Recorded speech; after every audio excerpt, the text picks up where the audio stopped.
Chromosomes. Little strands of nucleic acids and proteins are the fundamental genetic instructions that tell us who we are at birth. Most people are born with 46 chromosomes, but each year in the United States, about 6,000 people are born with an extra chromosome, making them a person with Down syndrome. If you've ever encountered someone with Down syndrome, you know that they are some of the kindest, most joyful people you will ever meet. They truly have something extra. My name is Lisa Nichols, and I have spent the last 24 years as both the CEO of Technology Partners and as the mother to Allie. Allie has something extra in every sense of the word. I have been blessed to be by her side as she impacts everyone she meets. Through these two important roles as CEO and mother to Allie, I have witnessed countless life lessons that have fundamentally changed the way I look at the world. While you may not have an extra chromosome, every leader has something extra that defines who you are. Join me as I explore the something extra in leaders from all walks of life and discover how that difference in each of them has made a difference in their companies, their families, their communities, and in themselves.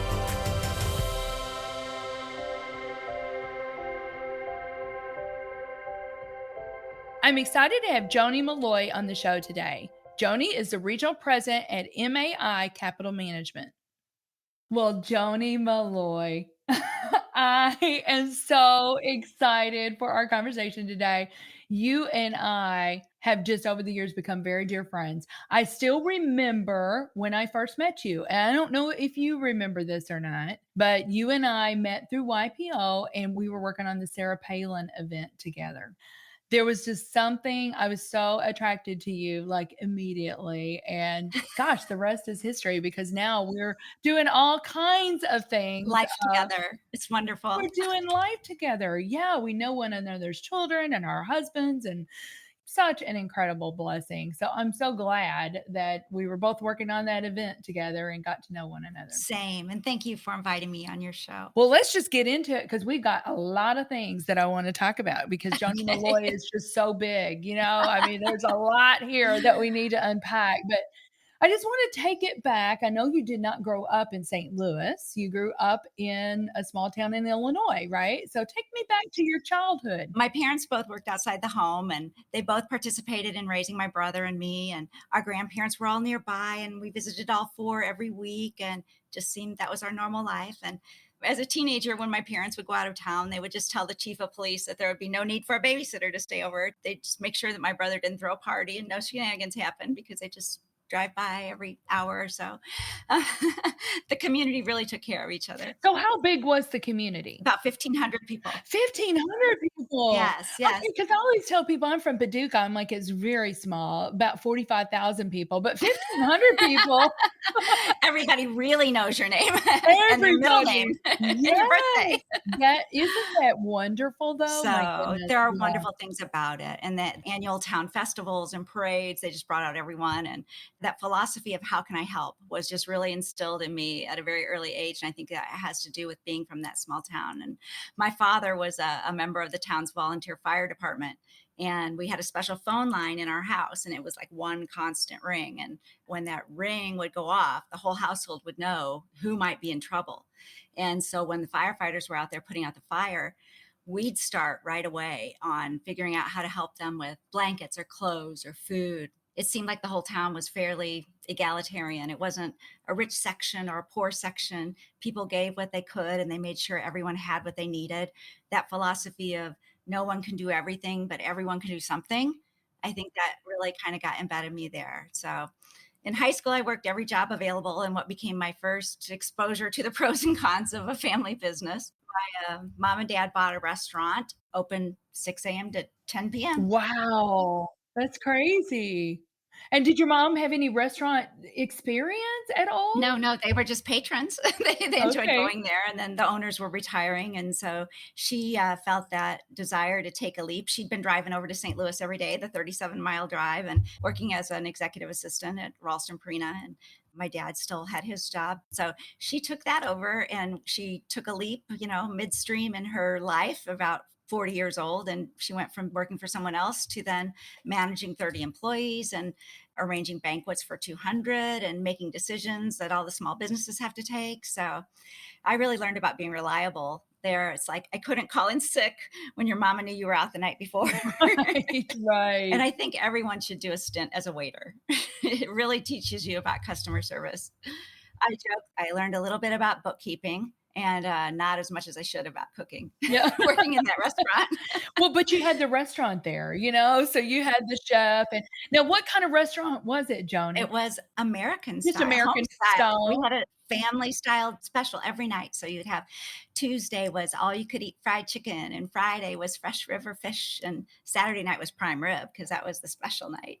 Every other Sunday was chicken and dumplings or chicken and dressing. Oh my goodness. That is so fun. Well, your mom probably had this gift of hospitality, and just being able to bring people in probably just filled up her bucket. But I'm telling you what courage it took for her to take that leap, for something that she didn't even know anything about. But that kind of gave you your entree into what it would be like to run your own business. That's right. So I know then you went on to U of I. Yes, I went into college knowing I was going to be a lawyer, a political science major, and I was set out to attack injustice and help people who needed it, be the president or something, I don't know.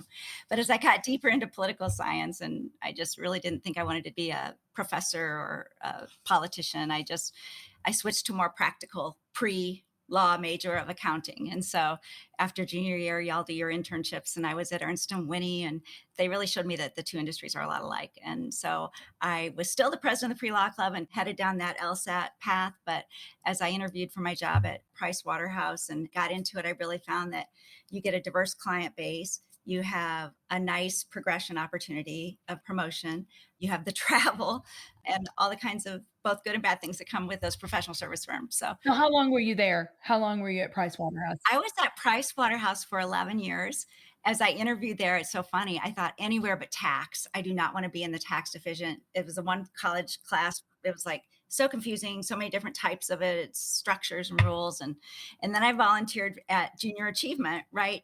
As I was in the auditing side, Okay. I met two people in the tax division that were starting up the executive financial services part of the tax division, and they would work with C-level executives and helping them with their stock option planning and their tax returns and deferred compensation and 401k and all that kind of planning. And so what I really found that I liked about being in that versus being in the audit side was I figured I didn't have the personality for an auditor. When the auditor kind of comes in and the people there don't really like it when they're there. They just come there peeking over your shoulder, trying to figure out what you did wrong. And I wasn't connecting with that. And I have a deep helping gene, I think, and I have a pleaser kind of personality, and that should not be the one auditing your books. So I would find $100,000 items that needed adjustment, and they would just be added to this schedule and then eventually discarded as immaterial to the outcome of the audit when you're talking about billion-dollar companies. But when I became a tax advisor, the clients would be so grateful that we would save them, $1,000 with a little idea like pay this now instead of 10 days later. So you truly were really helping them. Yeah, yeah. I mean, they were grateful to have you. Well, Joni, you may or may not know this, but I was in internal audit at McDonnell Douglas. Oh my I gosh. did that at MEC, because I have a BS in accounting. So I went corporate with McDonnell Douglas, and I was in internal audit, and I was the same way. People were not happy that you were there. They're like, I want to go where I'm liked. Yeah, they did not want to be your friend. And it's like, oh, this is just not me, And so I can completely relate. But I'm grateful that there's those people out there that really enjoy that. So you did that for a few years, and then you I left. worked for corporate executives for the first 11 years of my career. It taught me a lot of things. They taught me if you weren't 5 minutes early, you were late. They were really busy and bottom line oriented. They delegated, they valued your advice on things like stock option strategies and things they didn't know. And so my managing partner then left to run a family office, and I took over for her. But after my maternity leave, I found out that Pricewaterhouse wanted me to travel nationally to help other offices grow. And this was in the 90s, and there was no popping in on Zoom to help out with clients or other situations in Dallas or Denver or LA. So I really wasn't up for leaving my newborn baby to travel 80% of the time. So I went to Anderson in 97 to lead their private client group. And so it felt like it was opening a franchise. Talking about this in business terms, Pricewaterhouse, it was a bit of a trying to build it and see testing a philosophy or a structure and see if it would work. And then at Anderson was more like opening a franchise of planning. And I began working more closely with business owners and closely held entities and really seeing the integration of the benefit when you had strong tax and estate and investment planning all working together for a family. It was a short 4-year stint, but I'm really glad I did it. The hardest part was enduring so much loss in the span of 9 months there. That was over 9/11.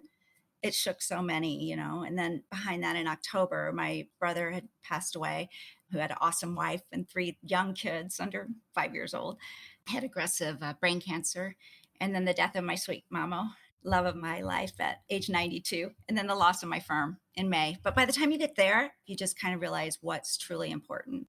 And Anderson really believed in leadership and partner development. And so they had an 18-month executive leadership program around a dozen partners were selected for. And so I was put into that in addition to some fabulous like learning locations like Palmia and Palm Springs. And we were all paired with an outside executive coach. And that coach helped me get through some of my toughest days. So it really made me see that sometimes someone like removed from the situation can really help you see the way forward. Oh, no doubt. I say the same thing. You always have to have people that are speaking into you because sometimes it's that old adage, can't see the forest for the trees, but they can see the forest, right? Because they're looking at it from a different vantage point. So it's so, so important. And then here you go. You kind of took after your mama and you said, I'm going to jump onto the entrepreneurial wagon. And you co founded St. Louis Trust, right? And that was in 2002. I did.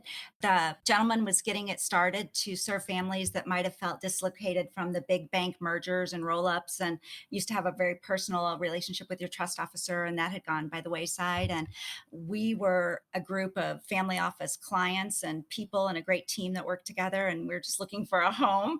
And the two of us came together and we became the family office and then served as trustee for family office type clients. So it was a bit of what we would call a private trust company. It wasn't really open for anybody off the streets, but you really learned a lot there about addressing even another kind of wealth holder. So at Price Waterhouse, I worked a lot with corporate executives, and at Anderson, a lot with family business or entrepreneurs. And at St. Louis Trust Company, a lot of it was people whose parents or grandparents had been a corporate executive or entrepreneur. And it was the multi-generational wealth holder were the newer clients that were coming from being underserved. They felt at some of the other places they were at. So it was really interesting to serve families in that area. And so for me, I learned the impact of if you have money, but without purpose, or if you have poor infrastructure and what the dynamics and where that can lead to have an effect on the family and the kids in the family. So I just feel like in all of my career moves, as different as the personalities can be between those different types of wealth holders,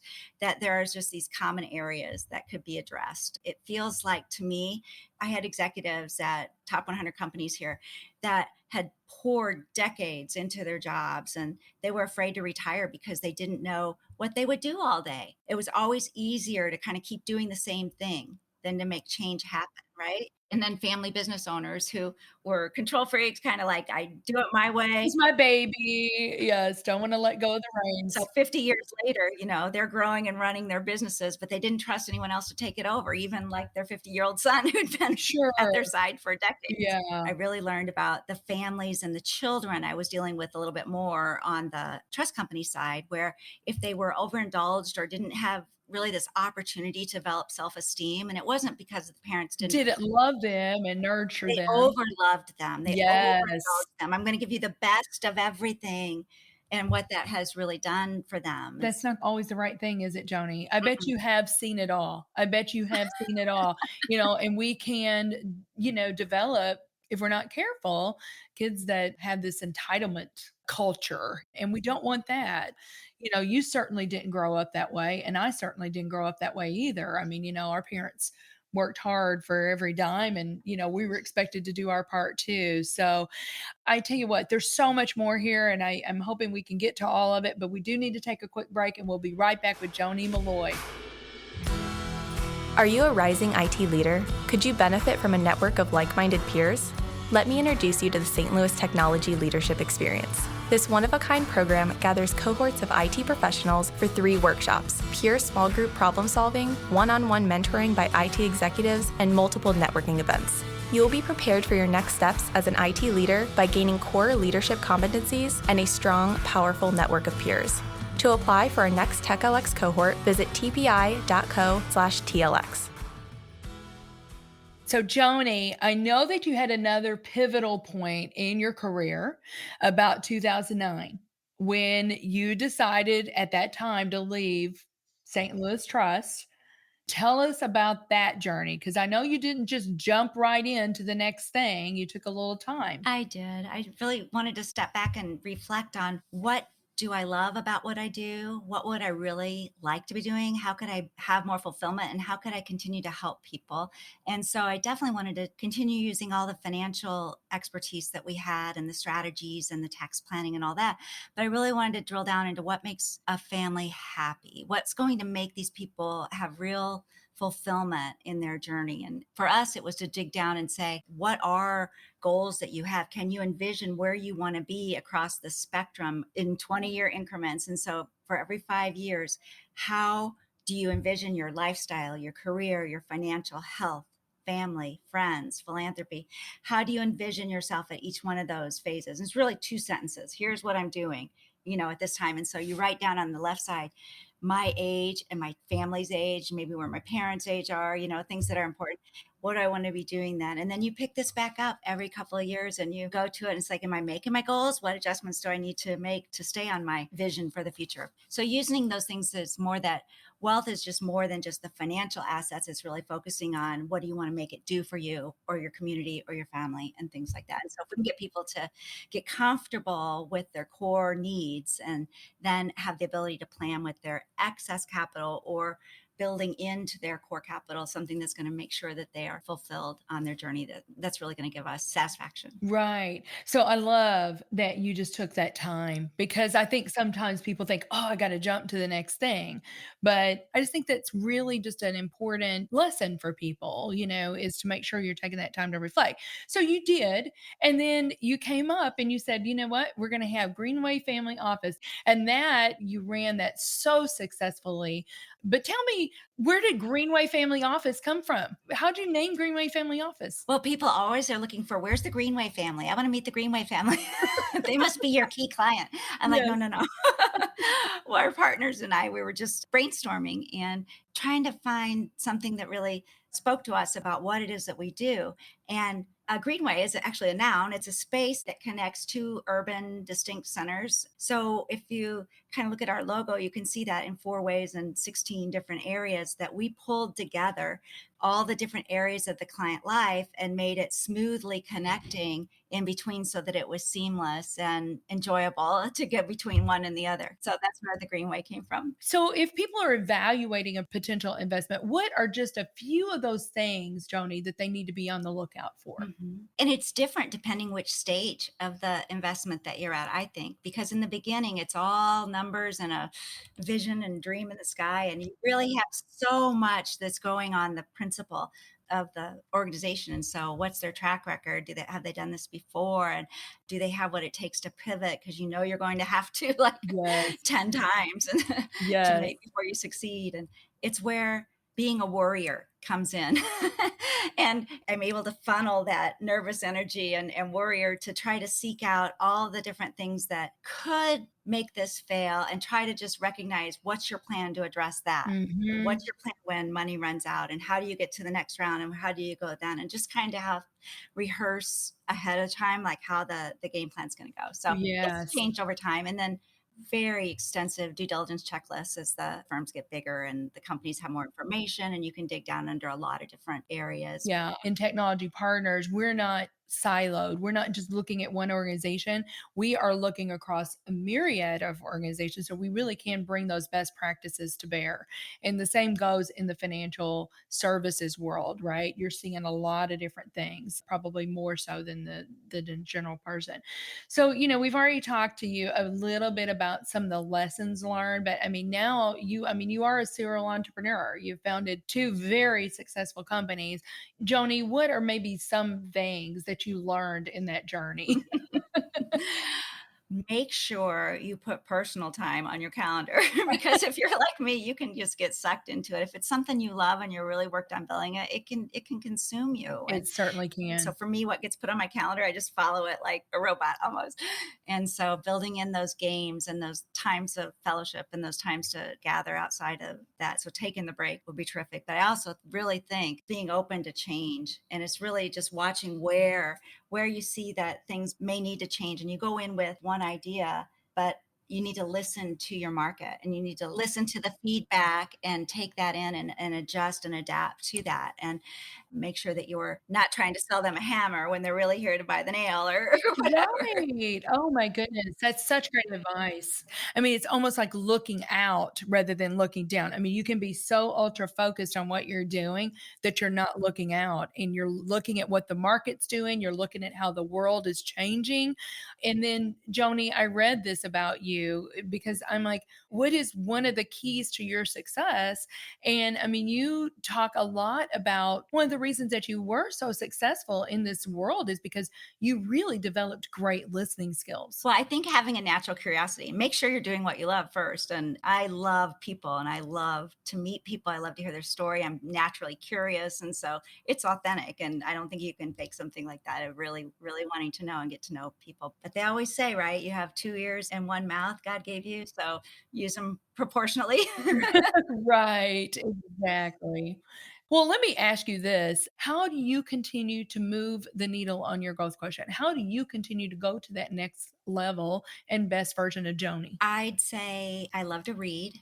And reading has taken many ways these days because sometimes it's listening instead of reading. It's listening. I Yes. love podcasts and I'll listen to them if I'm out on a walk or ready in the morning or whatever like that. So try to be open and aware and read. And in our profession, you have so much required education that you have to get. And so I always pick something that's super relevant to me and to our clients. And even way back at Price Waterhouse, they said, do you want to get an MBA? We're supporting your growth and we'd like to put you through the executive MBA program at WSU or whatever.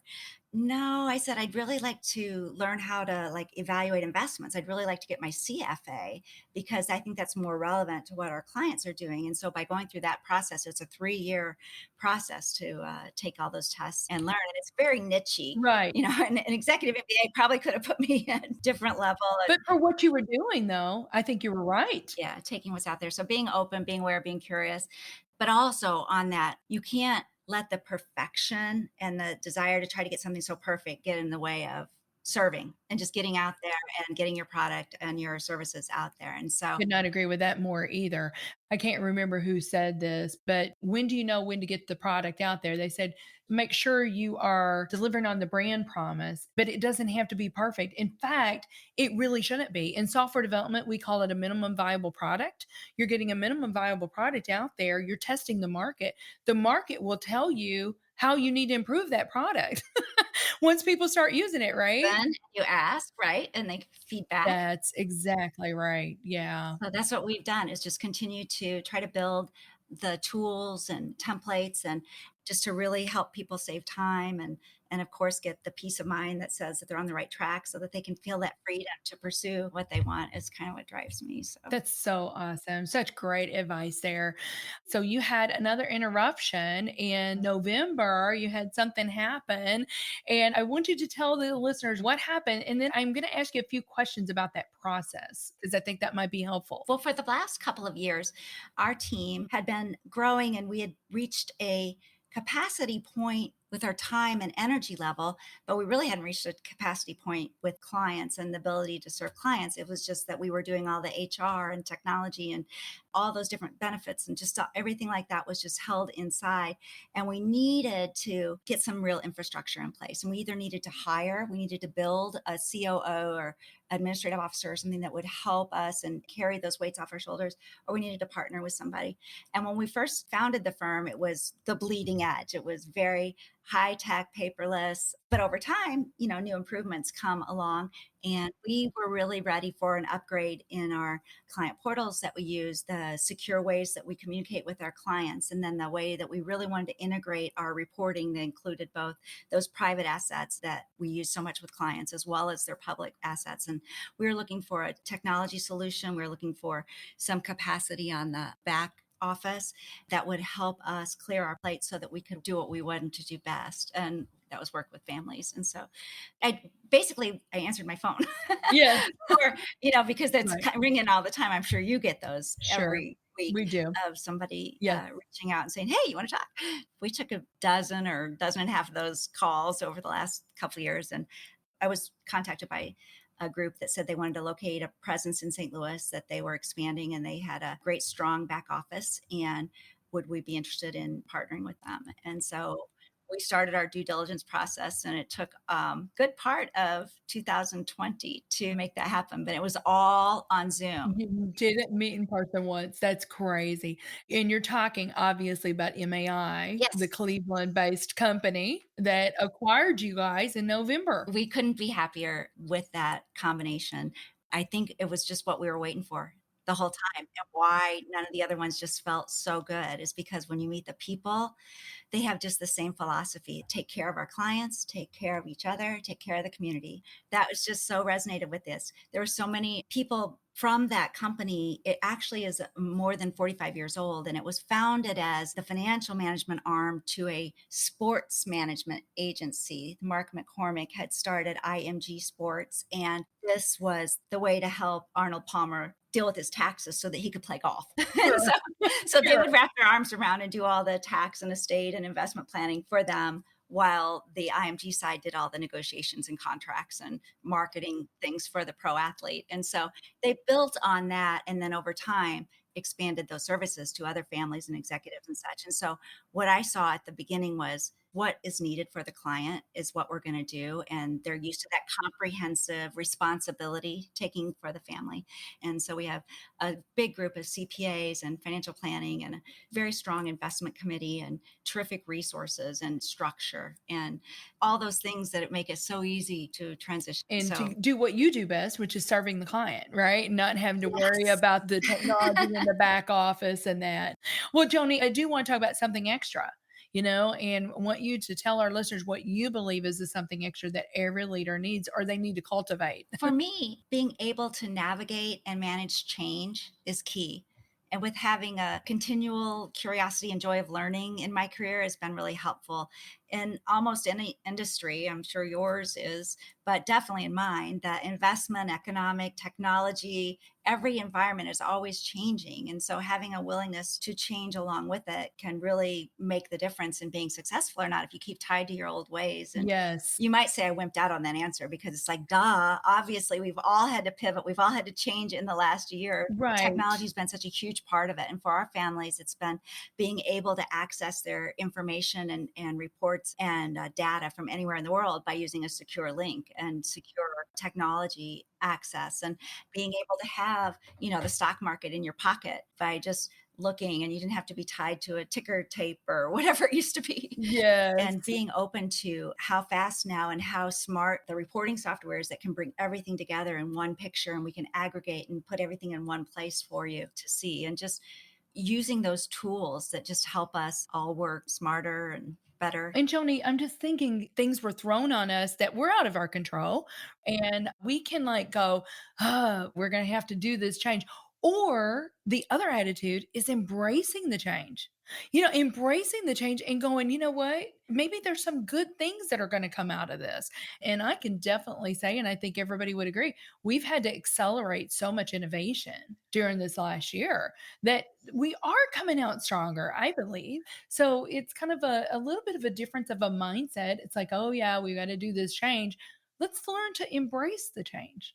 So I love that. And not being afraid to not know the answer, right? It's like, yeah, we need to change. So let's go on a journey together and let's figure it out and let's all help. And I definitely have a team mentality. I do not want to do life alone. I do not want to work by myself. I love having all these different specialists and partners around me that are passionate about a certain area that we can pull and use each other's strengths for. So Absolutely. I love that. I love that. Well, Joni, I want to give you an opportunity if there's something that you want to talk about or pitch, that our listeners can get involved in. And I mean, it can be certainly MAI, it can be we are on the board for the Rooted Sisters, all kinds of things. I But just have to applaud what you've done there and how that has personally affected me. And I wouldn't say we're as close as we are if it hadn't been for Rooted Sisters. And I was being one of the first early members there and really felt connected to the fellowship, the leadership, other executive women, people who are very busy, very successful, very accomplished, and knowing that they need each other, they need the power of God in their lives, and they need to have this connection and have it all come together. And what is it, 4 or 5 years old now? 2015 is when we launched. So that's what, 6 years, six That's years old. terrific. Yeah. So I would say Lisa Nichols has grown this from 3 women in a coffee shop to 160 across the country, if not the world, who come together for Bible study. My favorite part is that you have 2 weeks to do a 1-week Bible study. Right. So it's like you can fit it in with everything else you got going on with your life, but it's perfect combination of that. And then we have little committees that have started from that and just care and prayer requests. Fellowship and care of one another. We're doing life with each other, Joni. That's it. We're doing life. We're there in the highs and we're there in the lows. Just encourage one another and pray for one another. So yeah, I could not agree more. It's been just such a tremendous blessing to me. So if you're a lady out there looking for that connection, give us a call and or reach out to us on LinkedIn, and we would welcome you with open arms. And if you need a financial advisor, go to mai.capital. Absolutely. And I promise you, Joni Malloy will take care of you. So listen, Joni, thank you so much for making the time to be on the show today. And I know that your story is going to help our listeners. My pleasure. Thank you so much. Thank you for listening to today's show. Something Extra with Lisa Nichols is a Technology Partners production. Copyright Technology Partners, Inc., 2019. For show notes or to reach Lisa, visit tpi.co/podcast. Don't forget to leave a review on Apple Podcasts, Google Play, or wherever you listen.